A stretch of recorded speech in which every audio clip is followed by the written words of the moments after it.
Ce matin, le titre de la prédication s'intitule Pâques, le troisième jour, quand Dieu renverse l'impossible.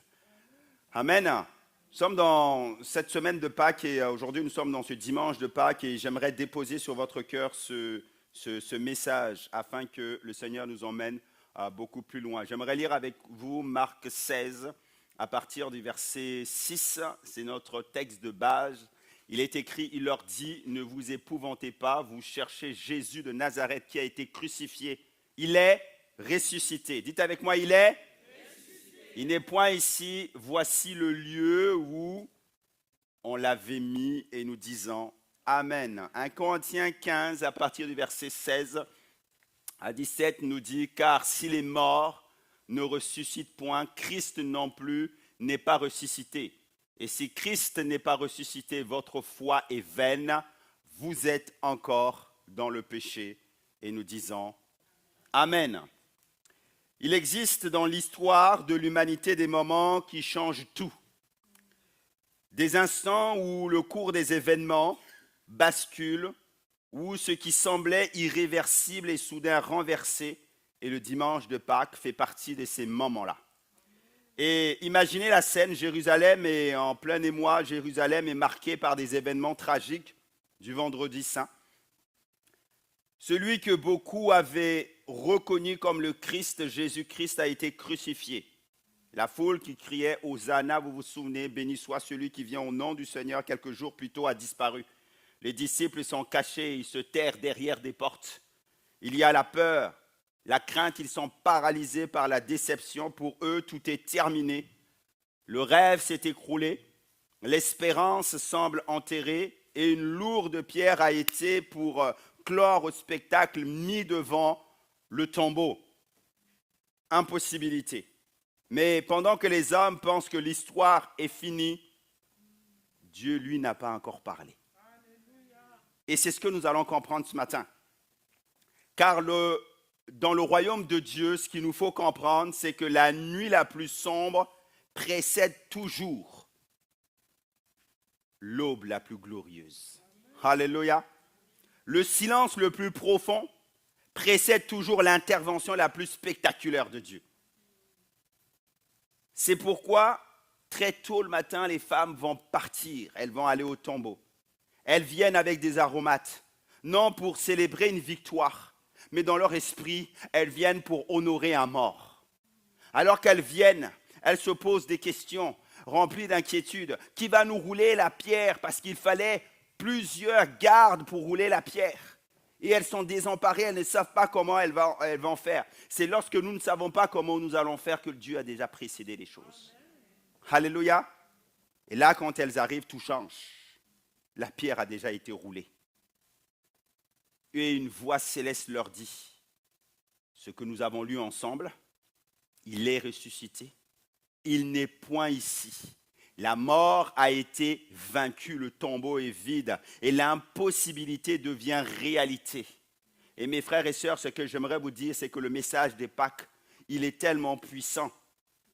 Il dit, Dieu intervient lorsque tout semble perdu. Et Dieu veut intervenir dans ta vie. Alléluia, ce matin. Quand les femmes vont dire c'est fini, Dieu dit ce n'est que le commencement. Et ce n'est que le commencement pour quelqu'un ce matin.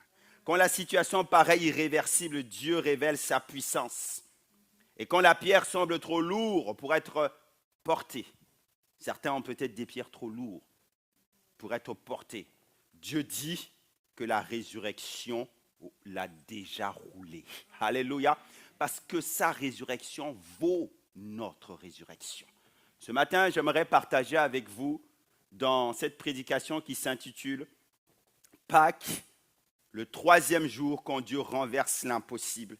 J'aimerais partager avec vous les 3 derniers jours qui amènent aux 3 jours là, où Dieu est intervenu. J'aimerais vous parler de ce que Dieu n'a pas encore parlé, que lorsqu'il est ressuscité, lorsqu'il dit qu'il n'est point ici, c'est qu'il y a pour nous un miracle, que Dieu est capable de renverser l'impossible dans notre vie.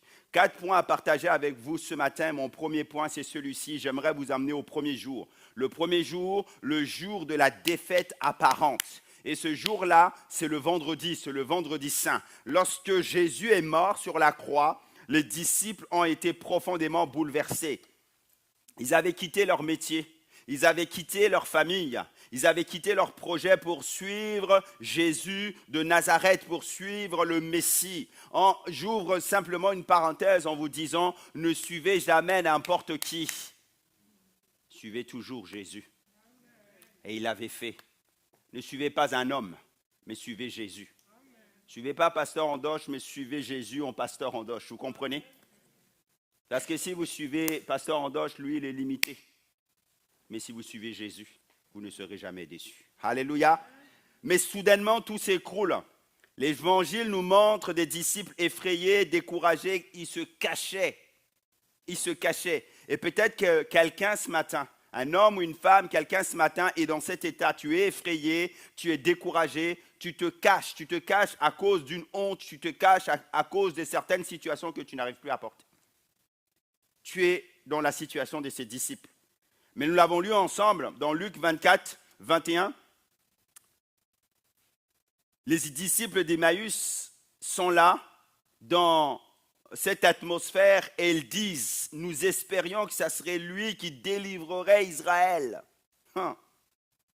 C'était leur conclusion. Ils étaient effrayés, ils étaient découragés. L'espoir s'en était allé. Leur espérance était brisée. J'aimerais dire à quelqu'un que dans la vie, chacun traverse des moments qui ressemblent au vendredi saint, au vendredi de la croix. Il y a des vendredis qui sont des vendredis tels où la défaite, elle est là, elle est apparente. Lorsqu'une maladie, par exemple, inattendue vient, comme le cancer, par rapport à notre sœur, que nous avons enterrée récemment. Elle ne vient pas, elle ne prévient pas, elle vient comme cela. C'est inattendu. C'est un vendredi où la défaite est comme là, apparent.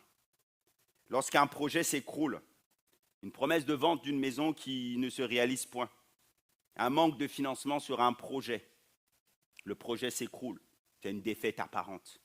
Lorsqu'une famille se brise et quand le mot divorce est prononcé, une défaite apparente. Lorsqu'une prière semble rester sans réponse, alors que tu as prié pendant des années, tu pries, il n'y a rien qui vient. Le Seigneur t'avait dit qu'il ferait. La promesse semblait là, mais elle devient très lointaine. Ces moments produisent la même et le même questionnement en nous, et c'est ce que les disciples se sont posés, les disciples d'Emmaüs, en disant, nous espérions que ça serait lui. Et la question que nous tous, on se pose, et les disciples se sont posés à ce moment-là, c'est celle-ci, pourquoi Dieu a permis cela? Pourquoi Dieu a permis cela? On va vous dire que Dieu est souverain, il est au ciel, il fait ce qu'il veut. Mais le vendredi saint nous parle qu'il va avoir un troisième jour. Alléluia. Que le premier jour n'est que le prélude à la manifestation de Dieu. Mais il faut, ce que j'aimerais vous faire comprendre ce matin, c'est qu'il faut qu'il y ait un premier jour et un deuxième jour, on va le voir, pour que le troisième jour se manifeste. Parce que c'est là où nos forces arrivent à leur limite que Dieu se manifeste. Alléluia. Le prédicateur baptiste Charles Spurgeon disait, Dieu n'est jamais trop tard. Il attend souvent que la situation devienne humainement impossible, afin que sa puissance soit clairement manifestée. Waouh! Afin que sa puissance soit clairement manifestée. Je parle à quelqu'un ce matin qui est détenu dans les chaînes.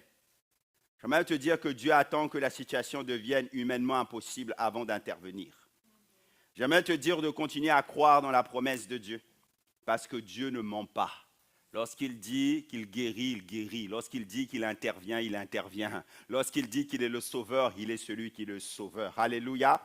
J'aimerais te dire que le vendredi saint peut sembler être la fin, mais Dieu n'a pas encore prononcé son dernier mot. Alléluia. Et c'est ça qui nous donne de l'espérance. Alors que tout disait le contraire, Dieu n'avait pas encore parlé. Mais quand Dieu parle, ça fait toute la différence. Alléluia. Deuxième point ce matin, c'est celui-ci. Regardez avec moi le deuxième jour. Et le deuxième jour, en réalité, c'est le jour du silence de Dieu. C'est le samedi. Entre la crucifixion et la résurrection, il y a en particulier le samedi. Ce jour-là, la Bible ne raconte rien. Allez lire la parole de Dieu. Vous allez voir que ce jour-là, la Bible ne dit pas grand-chose. Parce que tout se passe intérieurement. Ce jour-là, la Bible ne raconte presque rien. Ce jour-là, c'est un jour de silence, premièrement. Est-ce que vous savez que le silence est l'un des langages que Dieu emploie souvent lorsqu'il veut manifester sa gloire? Est-ce que vous savez que Dieu, souvent, il emploie le langage dans notre vie, le silence, comme un langage dans notre vie pour nous emmener à la victoire? Le silence nous fait peur, mais pourtant Dieu l'emploie pour que lui puisse manifester sa gloire. Dans Exode 14, Israël est en face de la mer Rouge. Il y a une impossibilité pour ce peuple de passer de l'autre côté alors qu'ils sont poursuivis par les armées de Pharaon. Mais pourtant Dieu dit, garde le silence. L'Éternel combattra pour toi. Et ce matin, l'Éternel te dit, garde le silence parce qu'il va combattre pour toi. Et le deuxième jour nous parle de cela. C'est le jour du silence. Tout est à l'intérieur. J'aime ce texte d'Ésaïe 30, 15, et je vous le communique, qui dit que c'est dans le calme et la confiance que sera votre force. Dans le calme et la confiance, ce n'est pas dans le temps de l'agitation, ce n'est pas dans le temps où tes émotions vont parler contre toi. Ce n'est pas dans le temps où tu vas être agité au-dedans de toi. Non, c'est dans le calme et la confiance que sera ta force. Garde le silence parce que le samedi, c'est le jour du silence. C'est le jour où Dieu place des choses en toi. Nous n'aimons pas le silence, mais Dieu utilise le silence comme une arme pour démontrer sa puissance. Ce samedi, c'était aussi le jour où les disciples pleuraient. Ils pleuraient dans le silence. Vous savez, il y a des moments où dans notre vie, on se réfugie souvent dans le silence pour pleurer. Lorsqu'on traverse des moments très très difficiles. Le silence devient comme pesant, alourdissant, on est là. On n'a même pas les forces de crier, il y a simplement des larmes qui coulent. Est-ce que quelqu'un a déjà vécu cela? C'est le samedi. Le samedi nous parle aussi du fait que les femmes se préparent à embaumer le corps. Vous voyez? On l'a lu ensemble. Elles se préparaient pour aller embaumer le corps. Et le silence du désespoir envahissait leur cœur.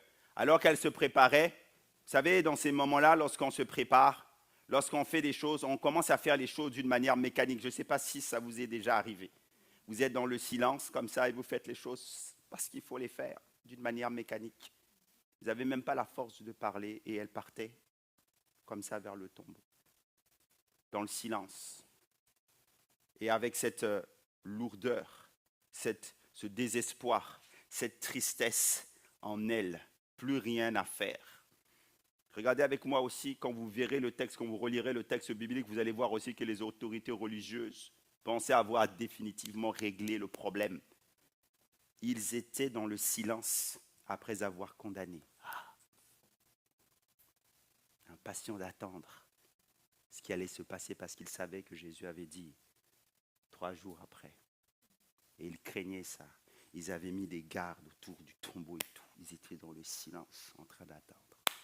Après avoir condamné, après avoir scellé le tombeau.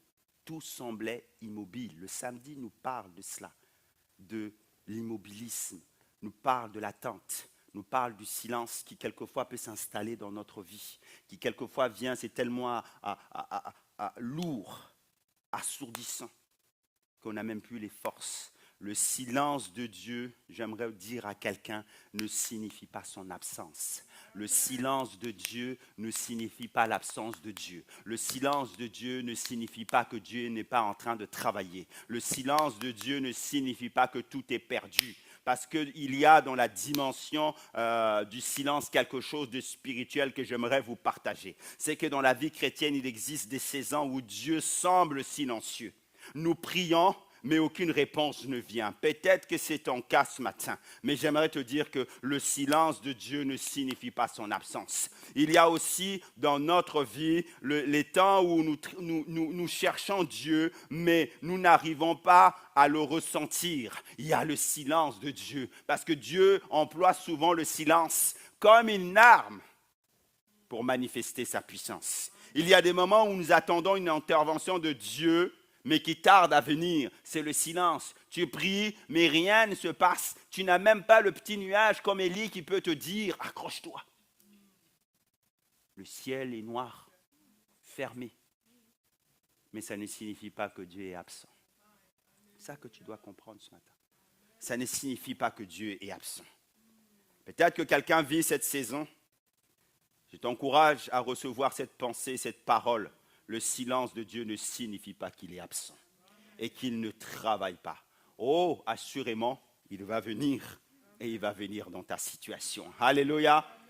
C'est le pasteur David Wilkerson qui disait, et c'est écrit, « Lorsque Dieu semble silencieux, cela ne signifie pas qu'il ne travaille pas. Cela signifie souvent qu'il prépare un miracle plus grand que ce que nous imaginons. » Ah, voilà ce que signifie le silence.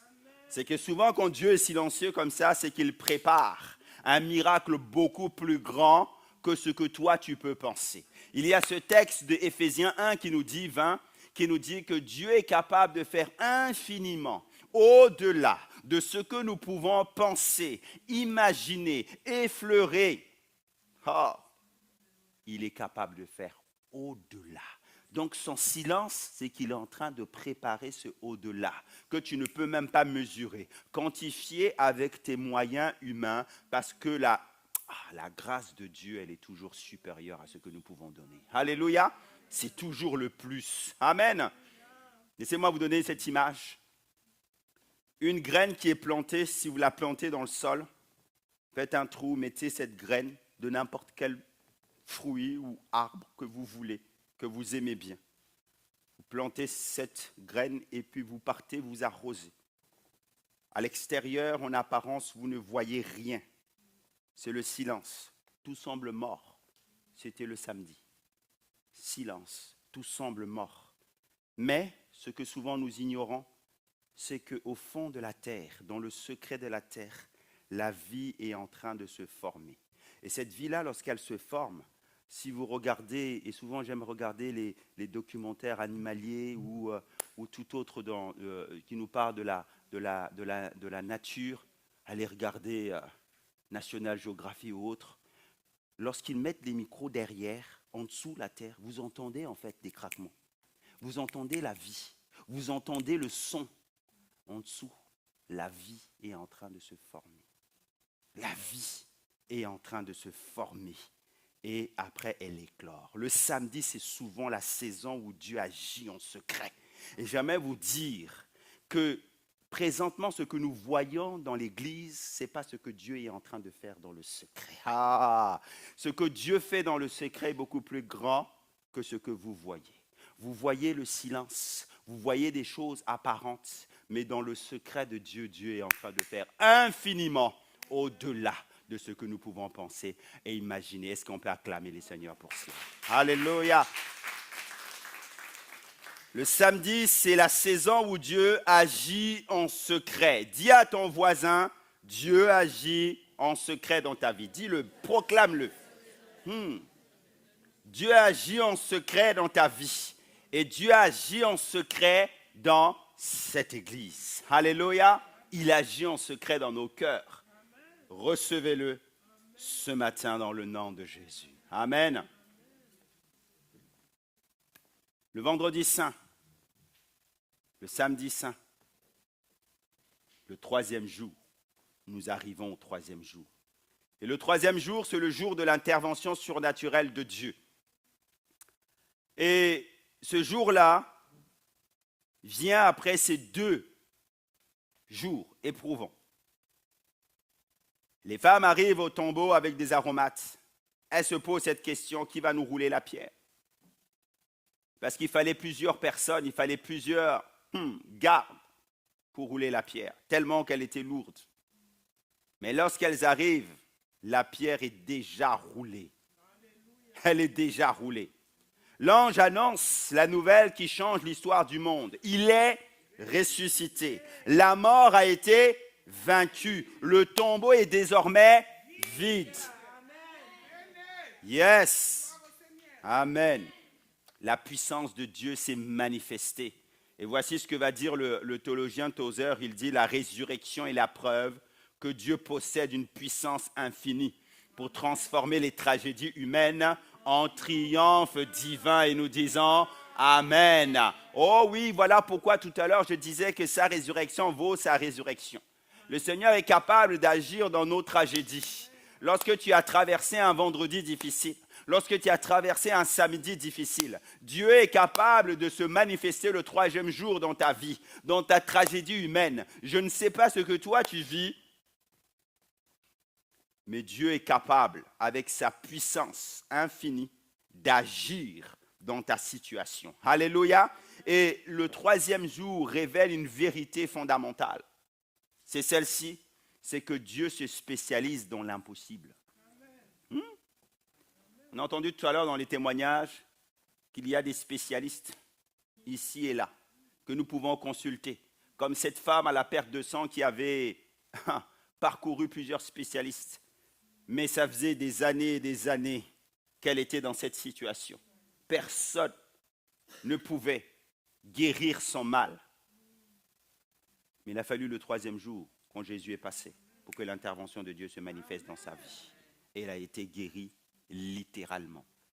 Et c'est ce que nous avons entendu tout à l'heure au travers de ce témoignage-là. C'est que Dieu se spécialise dans l'impossible. Il est le Dieu de toute impossibilité.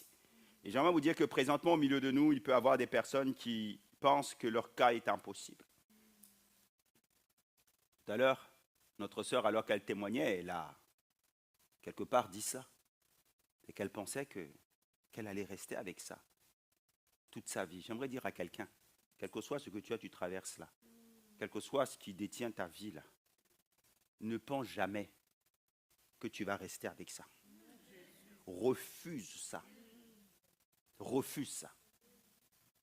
Parce que si Christ est ressuscité, c'est pour mettre fin à l'injustice. Si Christ est ressuscité, c'est pour mettre fin à la captivité. Si Christ est ressuscité, c'est pour mettre fin à toute forme d'esclavage. Toute forme d'esclavage.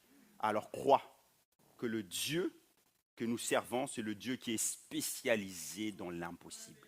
Parce que l'impossible devient possible avec lui. Alléluia. Reçois cela. Amen. Le 3e jour, dans notre vie, implique quoi? Ça signifie quoi pour nous? C'est de comprendre que le message de Pâques n'est pas seulement historique. Alors que nous sommes dans ce dimanche de Pâques, vous entendrez ici et là dans ce monde, journal TV ou autre, comment Pâques est perçu. Ah, c'est la chasse aux œufs, c'est le chocolat, c'est ceci. Et certains vous parleront d'un Jésus historique qui est venu. Mais Jésus est plus qu'un personnage historique. Il est plus qu'un prophète. Il est le Fils de Dieu. Il est Dieu sur terre. Il est Dieu avec vous. Il est Emmanuel. Dieu avec nous. Et il est spécialisé dans les choses qui sont impossibles. Alléluia.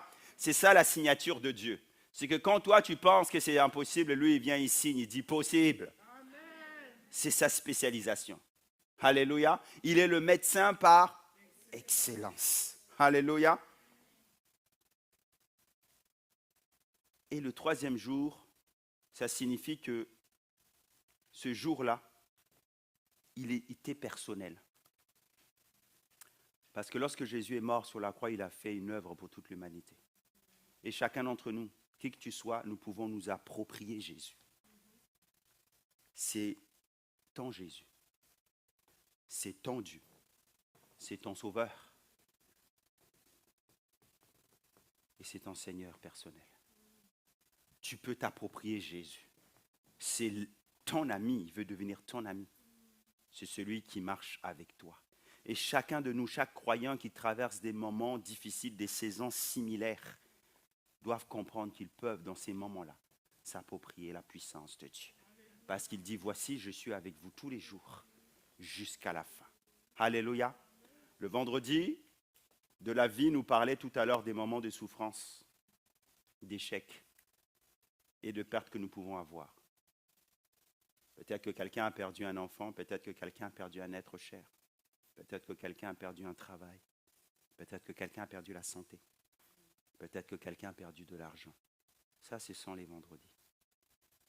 Les samedis tout à l'heure nous parlaient, les samedis de la vie nous parlaient des moments où Dieu semble silencieux. Dieu n'agit pas. Ou pour toi, tout semble en stagnation. Mais on a vu ensemble que ce n'est pas parce que au-dessus, ça semble stagner qu'en dessous, il n'y a pas la vie. Dieu travaille dans le secret.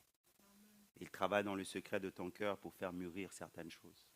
Et tu dois le comprendre et le réaliser. Et le dimanche, le 3e jour, nous parle de la vie, les moments où Dieu intervient et renverse la situation. Alléluia. Parce que j'aimerais vous dire que le mal ne prospère pas toujours.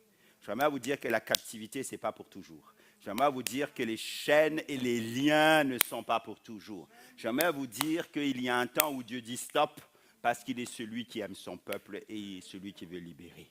J'aimerais vous dire qu'il y a des moments où l'amour de Dieu, à cause de sa miséricorde, de sa grâce, de sa bonté, ça prévaut sur toutes les situations. Et j'aimerais prier pour toi ce matin pour que cet amour-là, cette puissance-là parle dans ta vie. Alléluia. Parce que l'Évangile nous enseigne que le 3e jour, lorsqu'il arrive, c'est le jour qui parle de la grâce de Dieu. Et ce jour-là, il est toujours dans le plan de Dieu. Parce que Dieu est celui qui libère et qui délivre. Amen.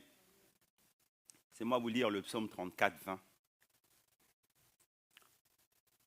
Il nous dit, le malheur atteint souvent le juste, mais l'Éternel l'en délivre toujours.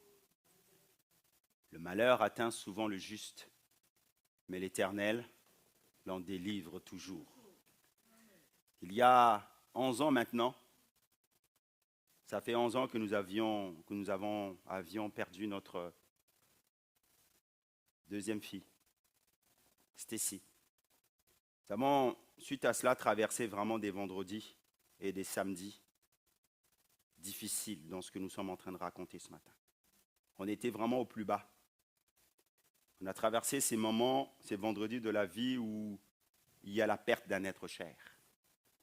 Il y avait aussi l'incompréhension en nous parce que du coup, on l'avait déjà vécu une fois, ça faisait la 2e fois. Et quand vous vivez 2 fois la même chose, vous posez des questions. On était à terre. Le silence de Dieu était là, à l'extérieur. Mais dans ces moments-là, c'est difficile de croire, de penser et de réaliser que la vie est en dessous et que Dieu est en train de travailler dans le secret des cœurs. Tu pries Dieu, tu parles à Dieu, tu n'as pas de réponse. Parce qu'il y a des moments où Dieu est souverain et il ne dit pas grand-chose. Souvent, lorsque je vous rencontre les uns et les autres et lorsque je rencontre certains me parler de leur situation, vous êtes dans ces moments-là où il y a une incompréhension par rapport à Dieu. Pourquoi Dieu a-t-il permis? Et c'était aussi ce que mon épouse et moi, nous étions en train de dire, mais Dieu, pourquoi tu as permis? Des fois, il y a des logiques qui nous dépassent, parce que quand le Seigneur se sert de nous pour libérer, pour guérir dans des situations pires que les nôtres, on s'est dit, mais pourquoi Seigneur, tu ne fais pas pour nous? C'est tellement difficile de vivre cela. Le malheur atteint souvent le juste, mais l'Éternel en délivre toujours. Le silence de Dieu ne signifie pas qu'il n'est pas en train de travailler. Le silence de Dieu ne signifie pas qu'il ne t'aime pas ou il n'agit pas pour toi. Alors que nous étions au plus bas, on se demandait mais comment on allait faire pour nous relever. On avait vécu cette situation d'échec 2 fois, 2 reprises. La dernière, elle était particulièrement tragique parce que pendant 2 ans, on s'était habitué à Stacy. Pendant 2 ans, nous étions à l'hôpital. Pendant 2 ans, on avait cru que le Seigneur pouvait non seulement la guérir, et jusqu'au bout, on pensait que Dieu était capable de la ressusciter. Le message que nous portons, c'est un message d'espoir. Le message que nous annonçons, c'est le message où Jésus dit qu'il est la résurrection et la vie. Mais des fois, face à certaines situations, notre théologie peut être ébranlée par rapport à la puissance de Dieu. Mais Dieu dit qu'il est souverain, qu'il règne et qu'il est celui qui est puissant. Il est grand. Alors que nous étions justement dans ce silence et que simplement les larmes coulaient de nos visages, le Seigneur a commencé à nous parler. 3 grandes paroles il nous a données. Et ce matin, j'aimerais simplement vous citer celle-ci, c'est que on a reçu réellement ce Ésaïe 43, 2 qui nous dit « Si tu traverses les eaux, je serai avec toi. Et les fleuves ne te submergeront point. Si tu marches dans le feu, tu ne te brûleras pas. Et la flamme ne t'embrasera pas. » Vous savez, ce matin, je vous dis que tout est grâce et seulement grâce. Tout est grâce et seulement grâce. Tout est grâce et seulement grâce. Si nous sommes là, c'est seulement la grâce de Dieu. Combien dans ces moments-là auraient profondément coulé? Et on l'a vu, on l'a entendu. Ils ont abandonné Dieu et ont abandonné la foi. Disant que Dieu n'a pas été capable de répondre. Et Dieu nous a simplement donné 3 paroles pour que nous puissions aller de l'avant.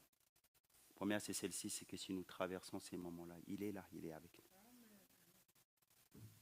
L'autre qu'il nous avait donné, c'est que Dieu est le Dieu de toute consolation.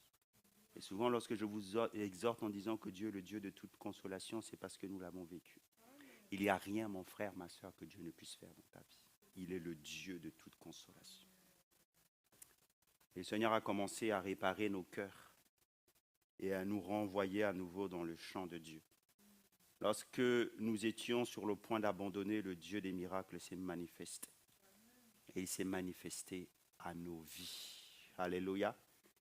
C'est Spurgeon, et ça va s'afficher, qui disait que lorsque vous ne pouvez pas voir la main de Dieu, faites-lui confiance. Faites confiance à son cœur. Faites confiance à son cœur.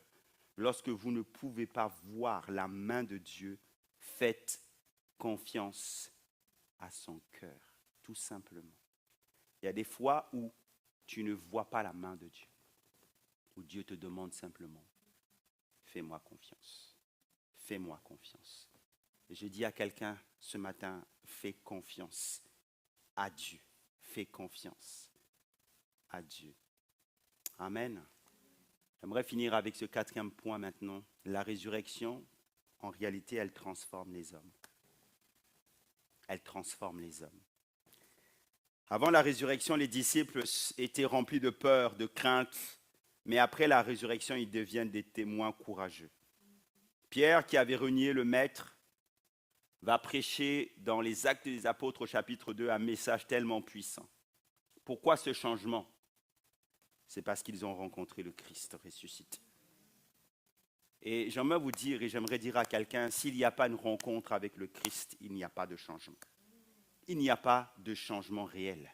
Si à un moment donné, tu n'abdiques pas et tu ne fais pas appel à Dieu, il n'y a pas de changement. La résurrection, et ça va s'afficher, produit quoi? Le courage à la place de la peur. La résurrection produit la foi à la place du doute. La résurrection, elle produit la mission à la place du découragement.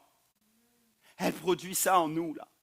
La foi à la place du doute. La foi qui va se manifester, la foi dans ce Christ à la place du doute.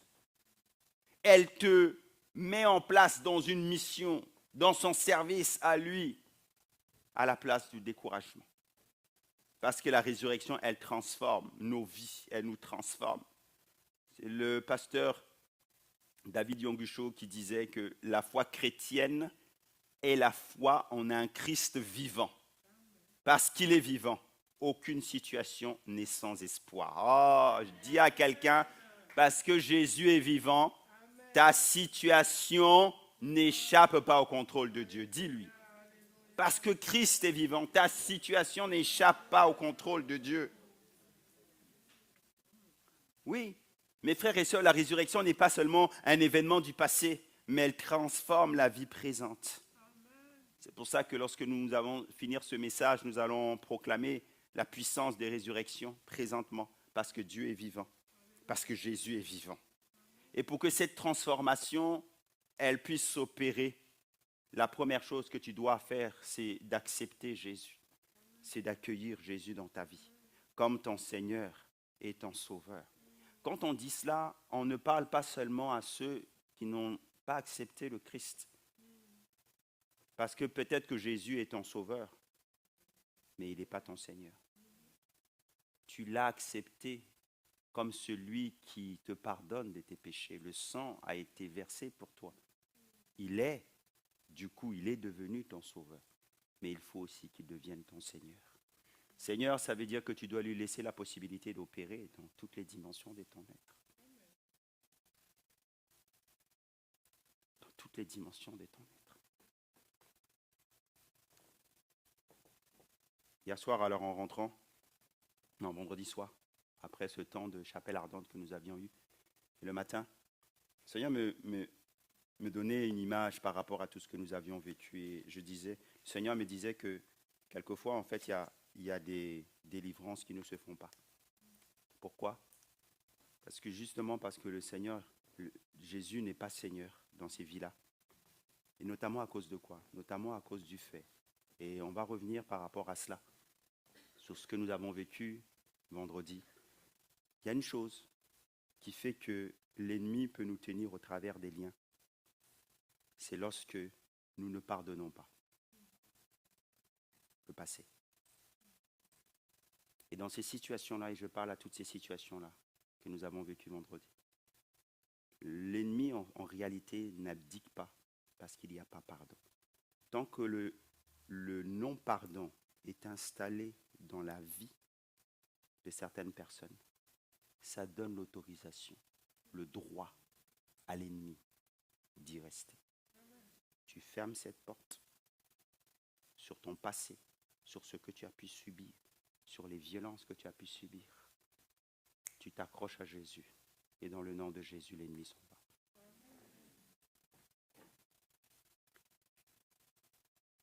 Christ doit devenir Seigneur. Romains 10, 9 nous dit, si tu confesses de ta bouche le Seigneur Jésus-Christ, si tu crois dans ton cœur que Dieu l'a ressuscité des morts, tu seras sauvé. Car c'est en croyant du cœur que l'on parvient à la justice. Et c'est en confessant de la bouche qu'on parvient au salut, selon ce qu'il est écrit. Quiconque croit en moi ne sera point confus. Quiconque croit en moi ne sera point confus.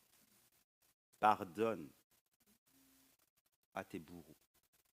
Pardonne au passé. Et tu ne seras point confus. Parce que celui qui dit, il est celui qui fera. Alléluia. Tu veux sortir de la confusion. Accepte le Christ. Pardonne ton passé. Parce que Jésus a pardonné ta vie. Et tu verras la lumière de Christ rayonner en toi. Nous disons Amen.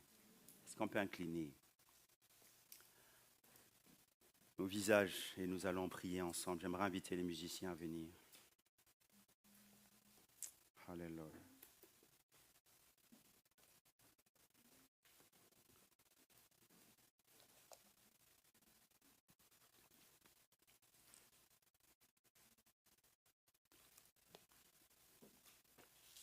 Quel message merveilleux.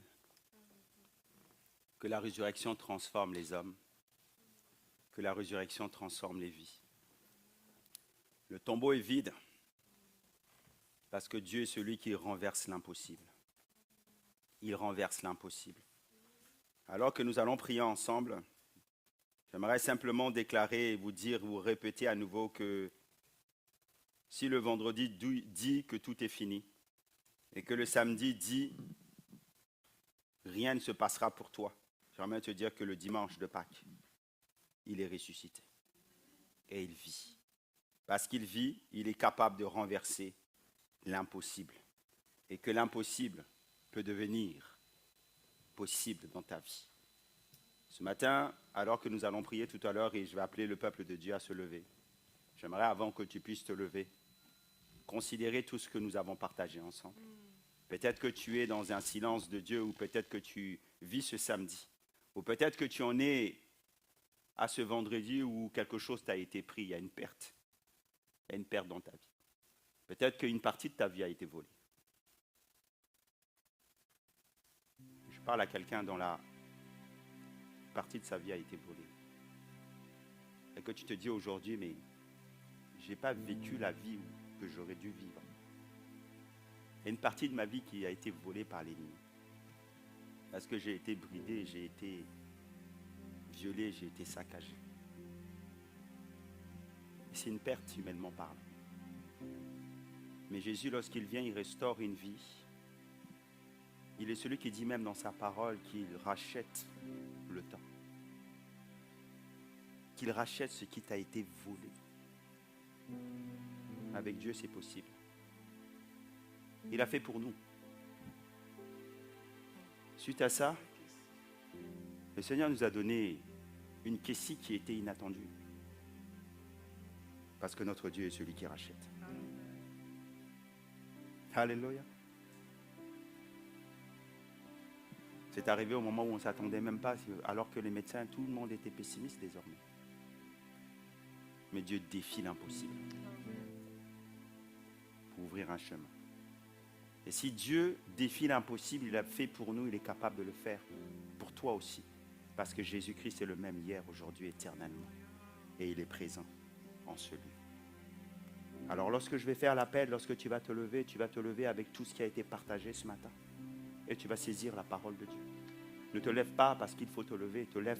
Lève-toi pour te tenir devant le Seigneur avec foi. Pour croire qu'il est capable de faire infiniment au-delà de ce que toi tu peux demander. Alors que tu vas te lever, j'aimerais que tu puisses pardonner à tes bourreaux, pardonner à ton passé, pardonner à ceux qui t'ont violé, pardonner à ceux qui t'ont fait du mal, pardonner à ceux qui t'ont volé du temps.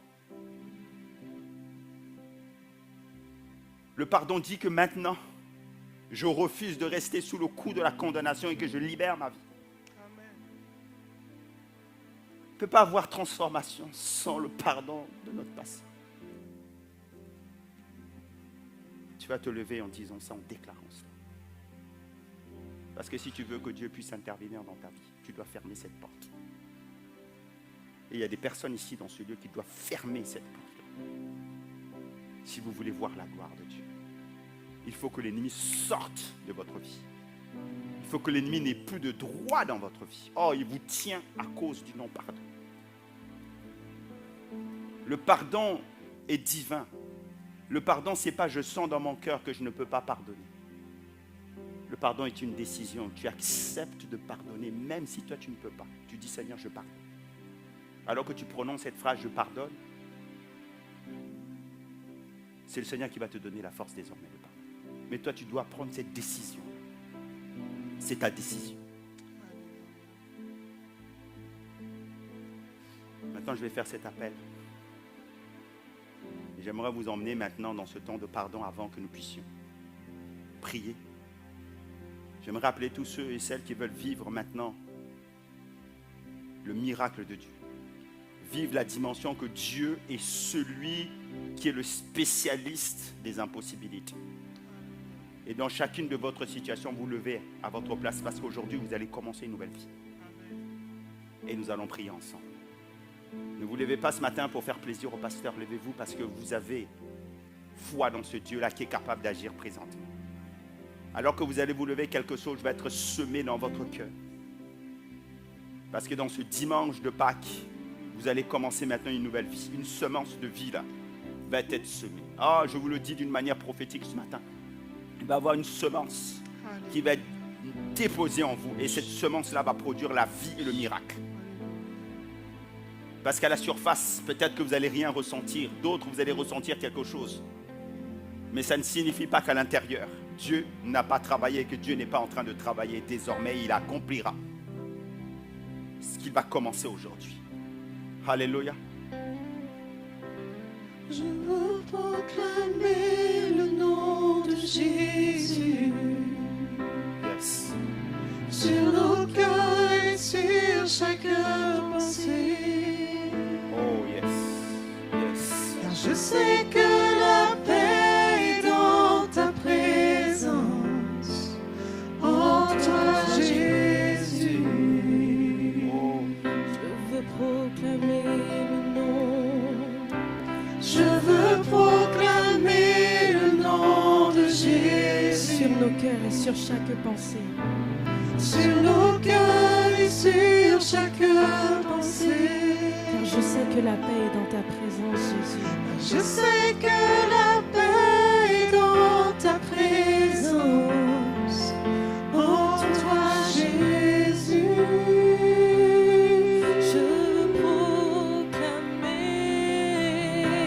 Je veux proclamer le nom de Jésus. Jusqu'à ce que les chaînes soient brisées. Jusqu'à ce que les chaînes soient brisées.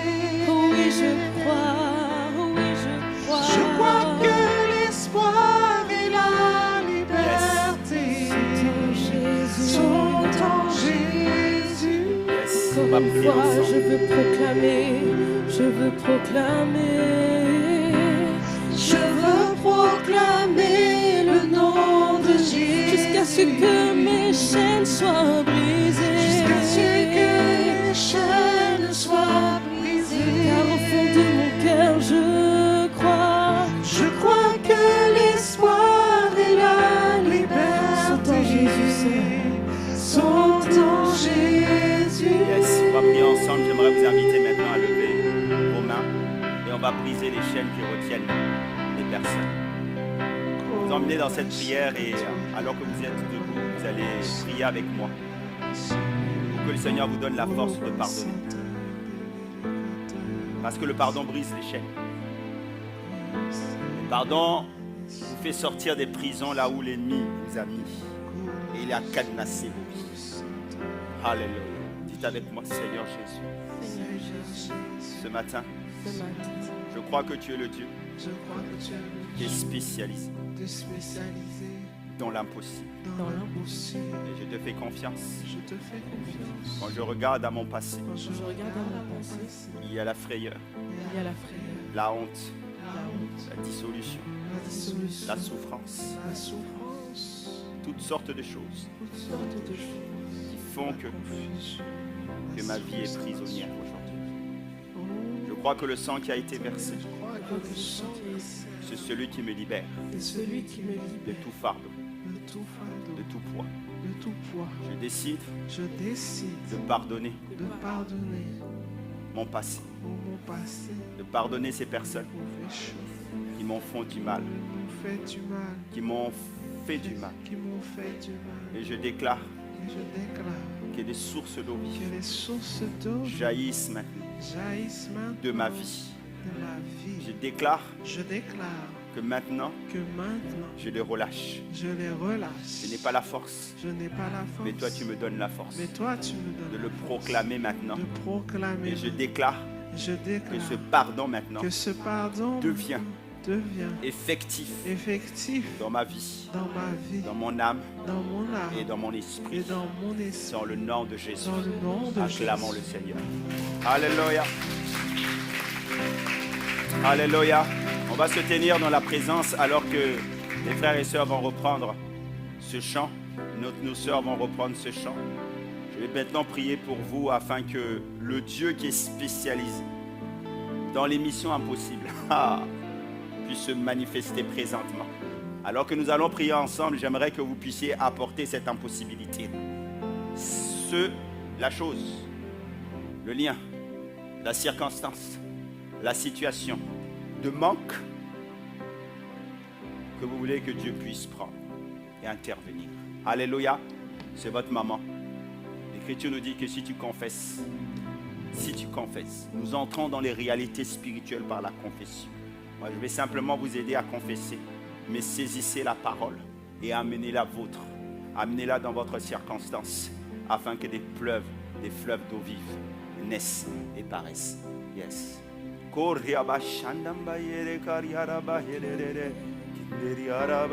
Je veux proclamer le nom de Jésus. Seigneur, devant toi, nous voici et nous croyons dans ta puissance. Sur nos cœurs. Croyons, Seigneur mon Dieu, que tu es celui qui accompagne ta parole par des signes, des prodiges et des Je miracles. sais Et que l'évangile est une puissance de Dieu pour le salut de quiconque croit.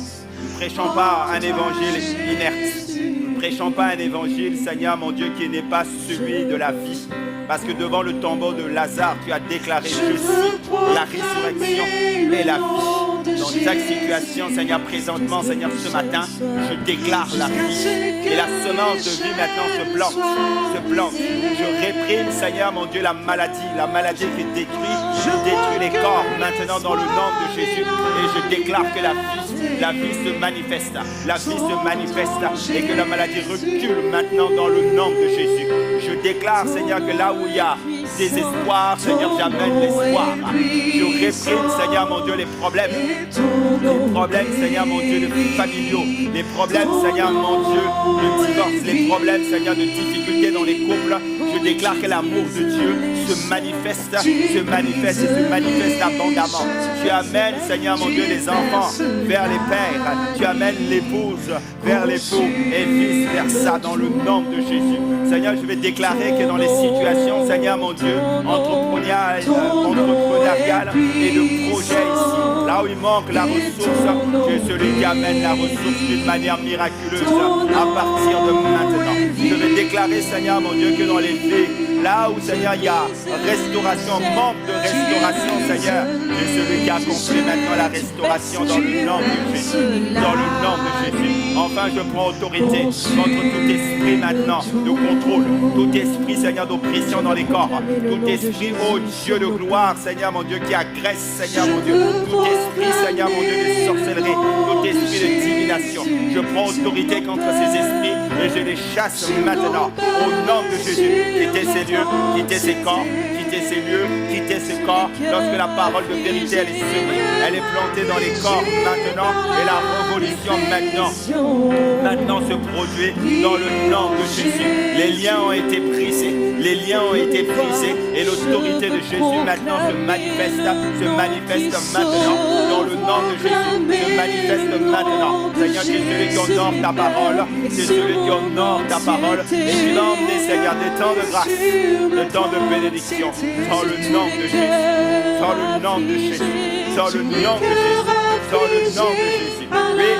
les chaînes se brisent, les chaînes de la dépression se brisent, les chaînes de la dépression se brisent, les chaînes de la dépression se brisent, les chaînes de la colère se brisent ce matin dans le nom de Jésus. Les chaînes de l'apitoiement se brisent ce matin, les chaînes de l'apitoiement se brisent ce matin, les chaînes de la pauvreté se brisent ce matin, les chaînes de la pauvreté se brisent ce matin au nom de Jésus. Tu amènes des fleuves dans le désert, tu traces un nouveau chemin et tu amènes, Seigneur mon Dieu, la complétude en toi et la plénitude en toi.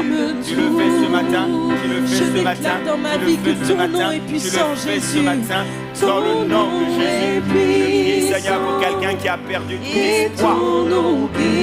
Ce matin, je rallume un feu maintenant. Je fais paraître l'espoir dans ce cœur maintenant. Et ta semence de vie est déposée dans ce cœur, dans le nom de Jésus. Tu perces la nuit, Oh yes. consume tout. Son nom, Déclarons-le sur les monts.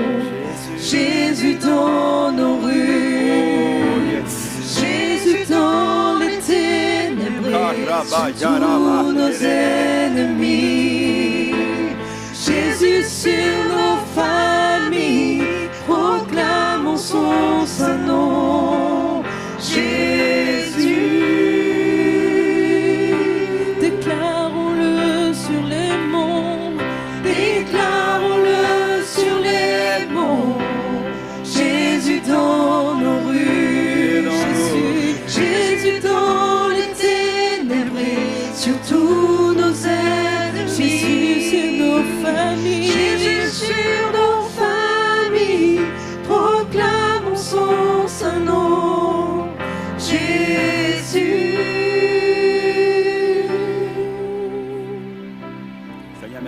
Seigneur, tout ce que tu as semé dans nos cœurs. Merci, Seigneur, pour ta bonté. Merci, Seigneur, parce que tu es le Père des miséricordieux. Et tu es celui, Seigneur, mon Dieu, qui a redonné l'espoir. Parce que, Seigneur, tu es le Dieu de l'espoir. Seigneur, je brise le désespoir. Je sème la foi qui amène le miracle de Dieu. Au nom de Jésus. Amen. Est-ce qu'on peut acclamer fort le Seigneur? Alléluia. Yes.